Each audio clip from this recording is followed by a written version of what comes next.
Merci, vous me mettez la pression. Chers confrères, chers barreaux de la famille, chers amis des États généraux du droit de la famille et du patrimoine, Monsieur le directeur des affaires civiles et du Sceau, chers amis,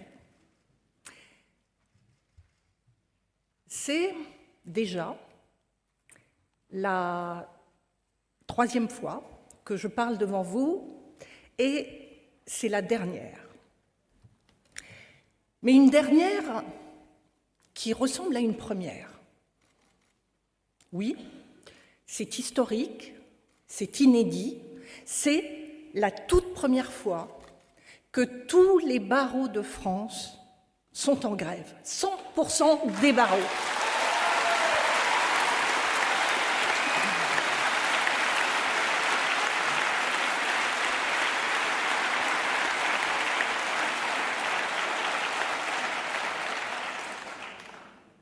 C'est inédit, c'est historique, et cela depuis 4 semaines. Et je reconnais là, dans cette salle, votre force, votre énergie, votre vigueur, votre fougue, la fougue de ce barreau de la famille qui donne tellement à l'intérêt général. Et je sais les efforts que vous consentez. Je sais aussi quels sont vos doutes, vos inquiétudes, vos sacrifices. Sachez-le, j'ai les mêmes préoccupations, les mêmes interrogations. Mais je les balaie quand je regarde les yeux dans les yeux cette injustice. Oui, le grand barreau de France est un barreau sentimental. C'est une foule sentimentale. Et je dois vous le dire, Monsieur le directeur des affaires civiles et de Sceau, ce barreau n'aime pas comme on lui parle.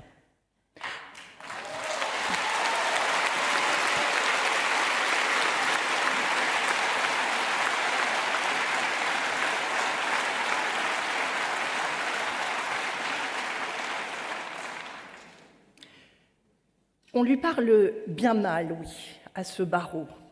On lui dit qu'il ne comprend rien, on lui dit qu'il ne veut pas comprendre, on lui dit qu'il est de mauvaise foi, et puis on lui dit qu'il ment, puis qu'il va disparaître puisqu'il ne comprend pas. Et puis on lui dit aussi que de toute façon, les avocats sont trop nombreux pour gagner leur vie. Mais ils ne sont pas assez nombreux pour payer leur retraite. Alors oui, on dit tout et on dit n'importe quoi. Et c'est intéressant, parce que qui dit cela? Ceux qui n'ont jamais pris le risque de se lancer dans l'aventure libérale.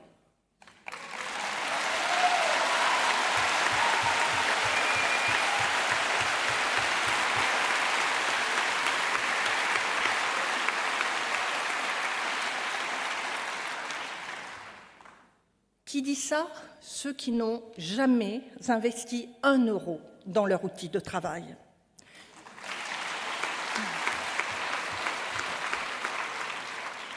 Ceux qui n'ont jamais payé l'URSSAF.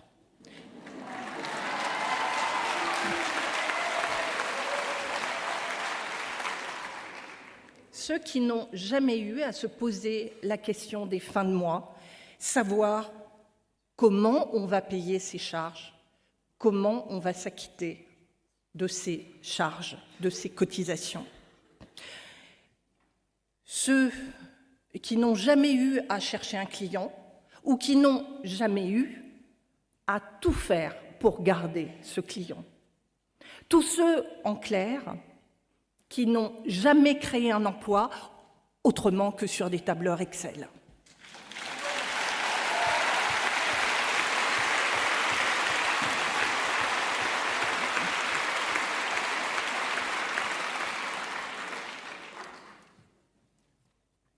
dit ça?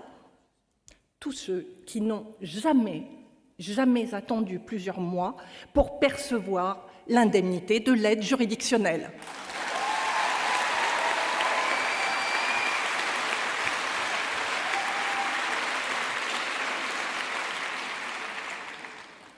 Qui dit cela? Ceux qui ont toujours beaucoup de responsabilités pour les autres, mais jamais pour eux-mêmes.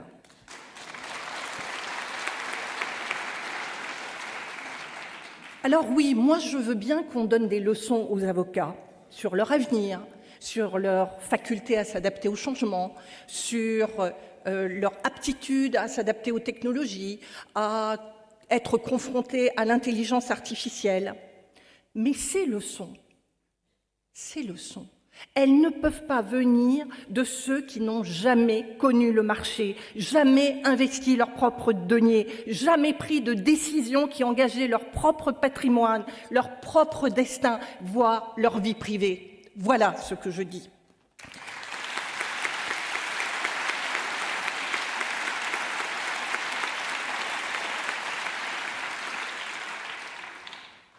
Non, cela ne peut pas venir de ceux-là même qui n'ont jamais réussi à équilibrer un seul régime de retraite.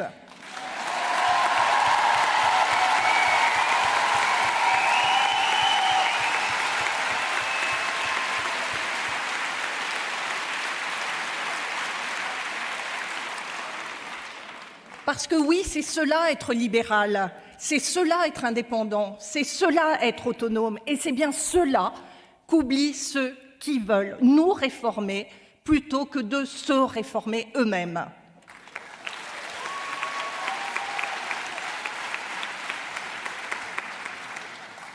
Et ce rappel à l'indépendance, à l'autonomie d'une profession comme la nôtre, elle est saluée par des motions que nous avons reçues de l'Union internationale des avocats, de la Fédération des barreaux européens, des barreaux belges et d'autres motions nous parviennent. Nous qui avions l'habitude de faire des motions à l'appui et au soutien des barreaux étrangers, eh bien voilà, aujourd'hui c'est nous qui recevons ces motions de soutien.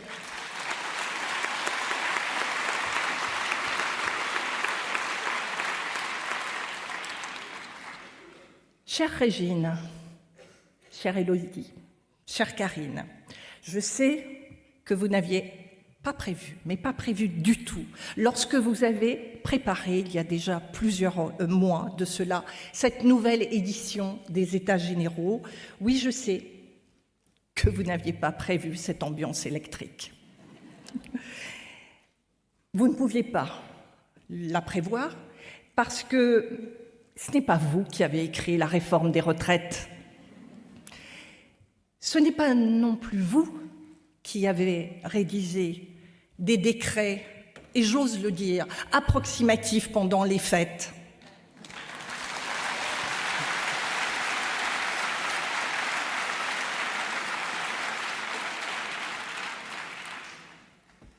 Ce n'est pas vous non plus qui avez décidé de secouer, d'asphyxier, de pressuriser cette profession d'avocat dans un immense shaker des réformes qui se succèdent sans fin.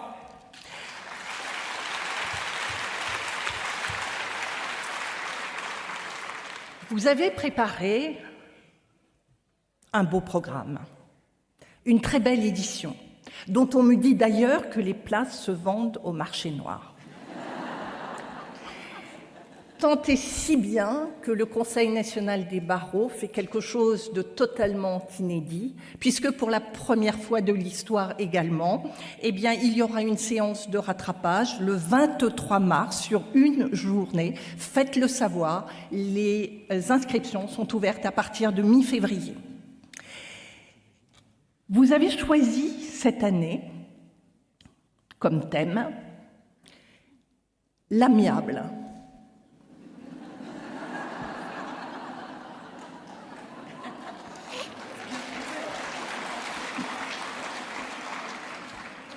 L'amiable, concevoir et construire. Alors, monsieur le directeur des affaires civiles et du Sceau, ce thème est parfaitement d'actualité. Il nous va à ravir parce que, oui, quand je pense à nous, monsieur le directeur, me revient en mémoire la première leçon que j'ai reçue comme médiatrice. L'amiable, c'est concevoir avant de construire. Logique, simple, et le process de la médiation, nous le connaissons. Écouter, cerner le désaccord, ce fameux accord sur le désaccord, imaginer ensemble, puis décider et passer à la réalisation. Mais on peut faire l'inverse. On peut construire avant de concevoir, mais on sait où cela nous mène. Ça nous mène au bug de l'entrée en vigueur de la procédure civile.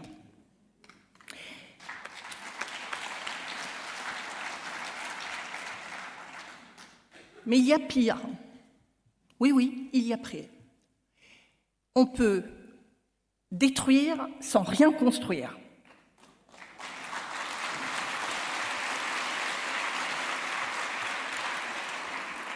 On peut détruire ce qui fonctionne pour construire sur du sable. Cela s'appelle la réforme des régimes autonomes des retraites.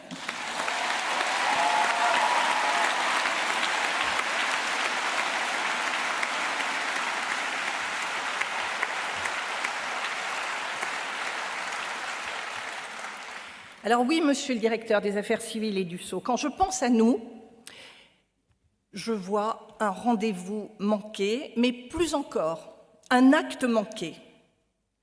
Alors, si je me réfère à la définition de l'acte manqué, Freud, un acte qui a manqué un objectif consciemment visé et qui traduit par là l'expression d'un désir inconscient. Alors, reprenons.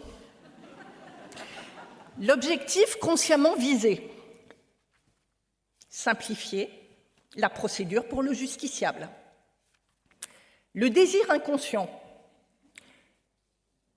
peut-être rendre plus difficile la vie de l'avocat.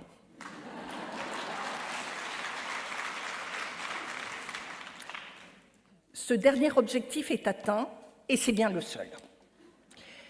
Mes confrères ici rassemblés peuvent vous le dire, ils le constatent au quotidien depuis le 1er janvier. Ensuite, il reste une question. Quid de l'objectif initial? Comment peut-il être atteint? Parce que simplifier la vie du justiciable, le justiciable, c'est nous.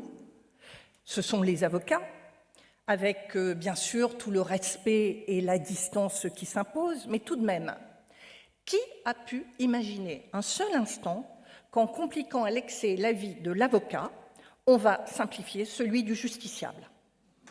Question ouverte.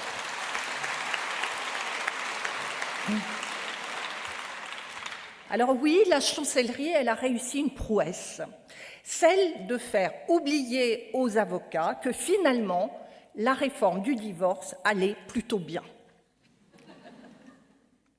En refusant d'entendre nos alertes sur la précipitation de l'entrée en vigueur de la réforme de la procédure civile, par exemple, en refusant de nous écouter sur l'incroyable bouleversement pour les droits des justiciables de l'introduction de l'exécution provisoire, par exemple, oui, vous avez réussi à faire oublier le peu de bien qu'il restait de cette réforme de la justice. Et en résumé, les avocats ont oublié la réforme du divorce, il ne reste plus que le divorce. Alors oui, les avocats, je dois vous le dire, les avocats n'ont jamais été aussi proches du divorce, de la rupture avec le ministère de la Justice.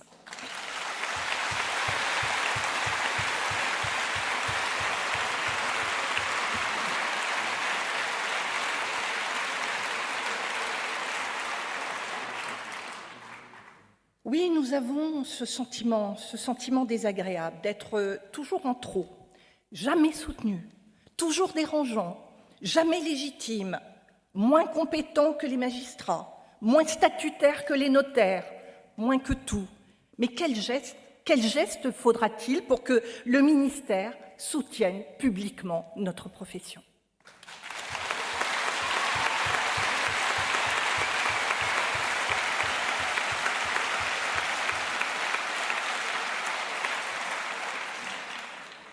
Vous vous rendez compte, monsieur le directeur des affaires civiles et du Sceau, il se passe quelque chose d'incroyable. Les avocats en sont presque à jalouser les policiers d'avoir un ministre de l'Intérieur comme tutelle.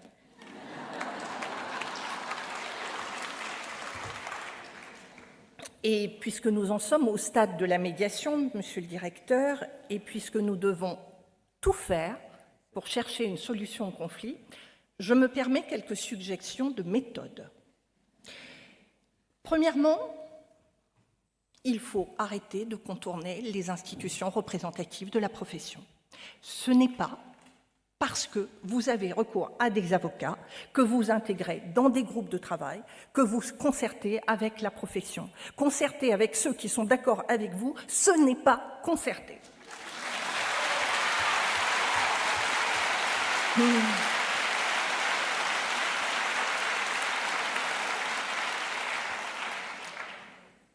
Et sur ce point, je voudrais rappeler que nous sommes passés par l'histoire des chantiers de la justice, la commission Nallet et la commission de formation. Donc, s'il vous plaît, arrêtez de contourner les institutions représentatives. Deuxièmement,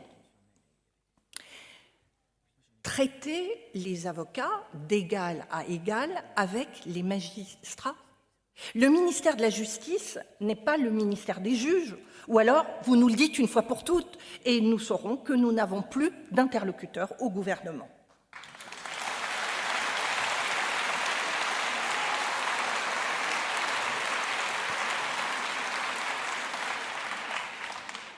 Je vous dis ça, monsieur le directeur, parce que les projets de décret d'application envoyés aux chefs de juridiction, mais pas au Conseil national des barreaux, ce n'est plus possible.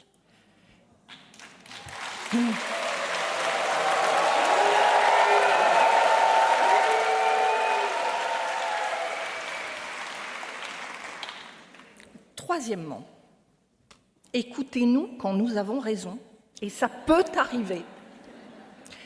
Ici, l'année dernière, je mettais en garde votre prédécesseur sur le caractère anticonstitutionnel du recours au directeur de la CAF pour réviser les pensions alimentaires. Que s'est-il passé depuis ? Eh bien, le Conseil constitutionnel a dit ce que nous avions dit et a censuré, et pas seulement cette mesure, mais de manière inédite, une grande partie de la loi. Alors, vous savez, monsieur le directeur, il ne faut pas nous cantonner au rôle de ceux qui ont raison toujours trop tôt, parce que nous ne sommes pas des Cassandres. Et les milliers d'avocats présents ici, je vous le dis, n'ont aucune ambition politique. Ils souhaitent seulement être des acteurs de la justice. Et ils attendent des signes, pas des leçons de droit. Ils attendent des annonces concrètes, pas l'annonce de futures réformes mal ficelées. Voilà ce qu'ils attendent. Ils attendent que la justice fonctionne mieux, que des magistrats soient recrutés, que les greffes trouvent des moyens, que les services informatiques indigents soient enfin au niveau de l'œuvre de justice, parce qu'ils aiment la justice, et qu'une fois que tout cela sera réalisé, alors nous pourrons parler de vos réformes.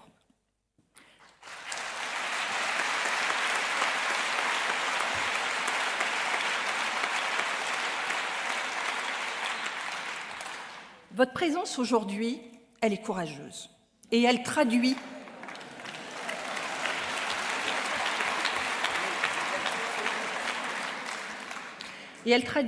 le sens de l'État et des responsabilités qui vous caractérisent. Mais nous avons aussi des responsabilités et le sens de l'intérêt général. Et ça, c'est le sens de notre mouvement, de nos actions, de nos alertes, de ces alertes, monsieur le directeur, que la chancellerie doit enfin entendre. Je vous remercie.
Merci.